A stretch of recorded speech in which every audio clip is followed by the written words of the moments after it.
आज Bharat Cyprus strategic partnership के गठन से हम अपने संबंधों को नया एम्बिशन और नई स्पीड देने जा रहे हैं। क्या इंडिया और साइप्रस के बीच बढ़ती ये दोस्ती मेडिटेरियन रीजन और यूरोपियन यूनियन में इंडिया का नया पावर प्ले है? दर्शकों, आज हम बात कर रहे हैं एक ऐसी डिप्लोमैटिक मुलाकात की जो दिखने में तो देश की मीटिंग है, पर इसके मायने ग्लोबल पॉलिटिक्स में कहीं ज्यादा बड़े हैं। साइप्रस के प्रेसिडेंट निकिस क्रिस्टोडोलिडिस इस वक्त इंडिया के 4-डे स्टेट विजिट पर हैं और अभी कुछ ही देर पहले न्यू दिल्ली के हैदराबाद हाउस में प्राइम मिनिस्टर नरेंद्र मोदी और प्रेसिडेंट क्रिस्टोडोलिडिस के बीच एक बेहद इंपॉर्टेंट बायलैटरल मीटिंग खत्म हुई है, जिसके बाद पीएम मोदी ने एक बहुत बड़ी अनाउंसमेंट कर दी है। लेकिन इस मीटिंग के असल गोल्स क्या हैं और ग्राउंड पर इसका क्या असर होगा, चलिए पूरी कहानी को सिलसिलावार तरीके से इस वीडियो में समझते हैं।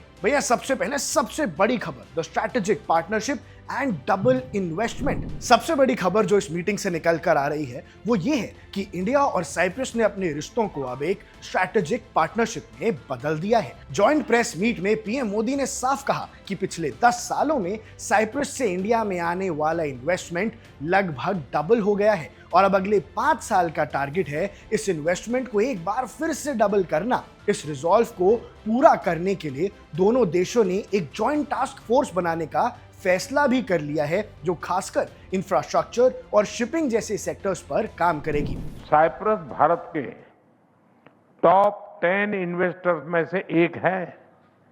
पिछले एक दशक में साइप्रस से भारत में निवेश लगभग डबल हुआ है। दोनों देशों के बीच ट्रस्ट बढ़ा है।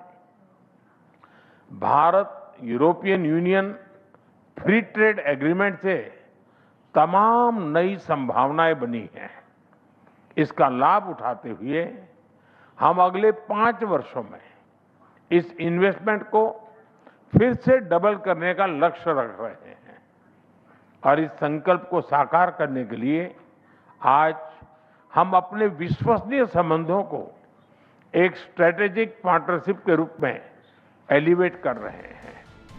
भैया, इसके बाद बात करते हैं the higher power table dynamics के। हैदराबाद हाउस के अंदर जब दोनों नेता बैठे तो माहौल बेहद सीरियस और हाई प्रोफाइल था। इंडियन साइड से external affairs minister S Jaishankar, national security advisor Ajit Doval और फॉरेन सेक्रेटरी विक्रम मिस्री जैसे हेवीवेट्स भी टेबल पर मौजूद थे। और जब एनएसए, डोवाल और जयशंकर एक साथ ऐसी मीटिंग में बैठे हों तो आप समझ सकते हैं कि बात सिर्फ ट्रेड की नहीं है, बल्कि हार्डकोर सिक्योरिटी और स्ट्रैटेजी की भी हो रही है। और वही हुआ, दोनों देशों ने काउंटर टेररिज्म पर एक जॉइंट वर्किंग ग्रुप बनाने का भी फैसला लिया है। पीएम मोदी ने साफ कहा है कि क्रॉस बॉर्डर टेररिज्म और साइबर सिक्योरिटी के खिलाफ दोनों देश मिलकर लड़ेंगे।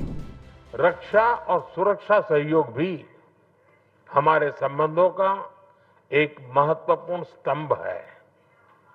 हमें बहुत खुशी है कि पिछले कुछ वर्षों में दोनों देशों के बीच मिलिट्री एक्सचेंज और ट्रेनिंग सहयोग बढ़े हैं।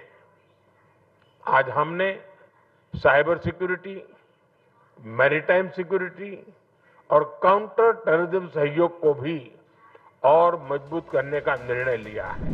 और इसके अलावा डिजिटल इंफ्रास्ट्रक्चर, फिनटेक, एआई और मैरिटाइम डोमेन अवेयरनेस को लेकर भी कई मेजर एमओयूज एक्सचेंज किए गए हैं। अब भैया, रूट को समझिए, मुंबई से दिल्ली का। प्रेसिडेंट क्रिस्टोडोलिडिस का ये दौरा वेडनेसडे को मुंबई से शुरू हुआ था, जहां पर महाराष्ट्र के गवर्नर जिष्णुदेव वर्मा और चीफ मिनिस्टर देवेंद्र फडणवीस ने उनका स्वागत किया था। मुंबई, जो कि इंडिया की फाइनेंशियल कैपिटल है, वहां प्रेसिडेंट ने एक एक्सक्लूसिव बिजनेस फोरम में हिस्सा लिया था ताकि फाइनेंशियल सर्विसेज, एनर्जी और टेक्नोलॉजी में 2-वे इन्वेस्टमेंट्स को बढ़ाया जा सके। और आज दिल्ली पहुंचकर उन्होंने सबसे पहले राजघाट पर महात्मा गांधी को ट्रिब्यूट दिया और फिर सीधा पीएम मोदी से बात करने हैदराबाद हाउस पहुंचे। वैसे साइप्रस इंडिया के लिए इंपॉर्टेंट क्यों है, आपको ये भी समझाता हूं। वैसे तो साइप्रस एक छोटा सा आइलैंड नेशन है, तो फिर इंडिया के लिए इतना इंपॉर्टेंट क्यों है? इसके पीछे 3 बड़े जियोपॉलिटिकल रीजंस हैं। सबसे पहले तो जून 2025 का मोमेंटम।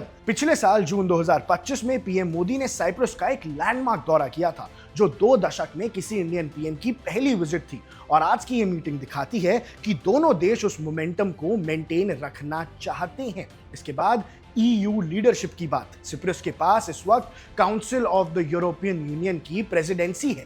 इंडिया और EU के बीच चल रहे फ्री ट्रेड एग्रीमेंट को पुश करने के लिए साइप्रस से बेहतर दोस्त इस वक्त कोई हो ही नहीं सकता है, इसलिए ये बहुत जरूरी है। फिर बात करते हैं सॉवरेनिटी और ग्लोबल कॉन्फ्लिक्ट्स की। पीएम मोदी ने अपने भाषण में कहा कि हम हर देश की सॉवरेनिटी और टेरिटोरियल इंटेग्रिटी का सम्मान करते हैं। और दोनों लीडर्स ने यूक्रेन और वेस्ट एशिया के चल रहे ग्लोबल क्राइसिस पर भी बात की और कहा कि डिप्लोमेसी ही इसका रास्ता है। आज हमने ग्लोबल इश्यूज पर भी चर्चा की, यूक्रेन हो या वेस्ट एशिया। हम संघर्ष की शीघ्र समाप्ति और शांति के प्रयासों का समर्थन करते रहेंगे। हम इस बात पर भी एकमत है कि बढ़ते हुए ग्लोबल चैलेंजेस के समाधान के लिए ग्लोबल इंस्टीट्यूशन का रिफॉर्म अर्जेंट और इम्पोर्टेंट हो है। योर एक्सेलेंसी, भारत और साइप्रस का नाता समय की कसौटी पर बार बार खरा उतरा है। तो कंक्लूजन ये है दोस्तों कि बदलती हुई ग्लोबल जियोपॉलिटिक्स में इंडिया अब हर उस जगह पे अपनी पकड़ मजबूत कर रही है जो स्ट्रैटेजिकली इंपॉर्टेंट है। 2027 में दोनों देश अपनी डिप्लोमेटिक दोस्ती के 65 साल पूरे करेंगे और पुराने रिश्तों को स्ट्रैटेजिक पार्टनरशिप पर ले जाना दिखाता है कि ये दोस्ती बहुत ही ज्यादा फ्यूचरिस्टिक है। अब ऐसे में प्रधानमंत्री नरेंद्र मोदी जी ने क्या कहा, आप उनकी पूरी स्पीच भी सुनिए। फ्रेंड्स, भारत और साइप्रस के बीच यह स्ट्रेटेजिक पार्टनरशिप दोनों देशों के फाइनेंशियल और सर्विसेज हब को जोड़कर कॉमर्स के लिए कैपिटल अनलॉक करेगी। यह साइप्रस के इंफ्रास्ट्रक्चर, एनर्जी और एग्रीकल्चर सेक्टर में भारतीय कंपनीज के लिए नए अवसर प्रदान करेगी और भारत के तेजी से बढ़ते शिपिंग और मैरीटाइम क्षेत्रों में नया निवेश लेकर आएगी।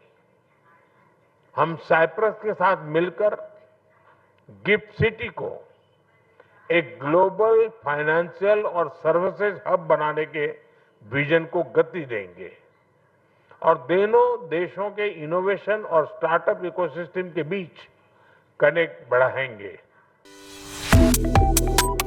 Subscribe to One India and never miss an update. Download the One India app now.